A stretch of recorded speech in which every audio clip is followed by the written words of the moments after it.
Blackstone Publishing presents Hekla's Children by James Brogden.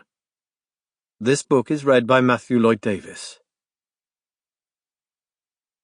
For Stuart, Sally, Sam, and Lily. The tepid twilight of a present without a past. Joan Lindsay. The Secret of Hanging Rock.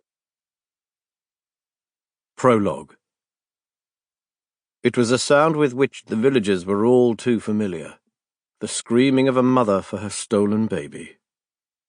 Across the hill fort they awoke. The women reached for their children in the dark and held them close, thankful that this time it wasn't them, while the men found their bronze-bladed hunting spears and lurched out into the night, drunk with sleep. The embers of cooking fires were blown up to kindle torches, and the men met at the centre of the village in a huddle of wide eyes and whitened knuckles.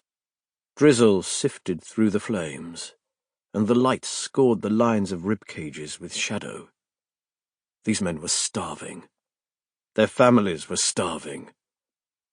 They had all been starving since their own childhoods, when, on an island of rock and ice, so far across the Northern Ocean that it existed only as a rumour on the edge of traders' tales, a mountain of fire exploded, and its anger darkened the skies.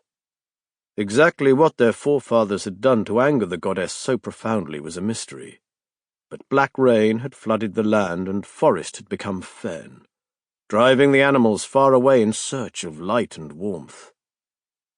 Those who had chosen not to follow, who remained in the four valleys hoping for better times amongst the burial mounds of their ancestors, had found nothing but gnawing famine in their absence. Muttering darkly amongst themselves, the men split into groups of 3 to search the village and its surroundings, already knowing what they would find.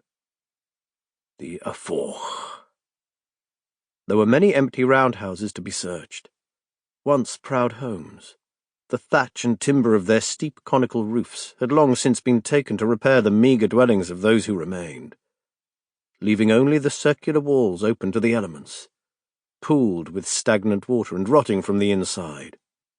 Torches and spears held in nervous hands swept from one to another, finding nothing. And all the while the mother's keening echoed across the hilltop. They found the Afore outside what remained of the palisade wall, halfway down the slope of the hill, as if it hadn't felt the need to escape, or couldn't wait to enjoy its prize. It was a man called Nima. Sample complete. Ready to continue?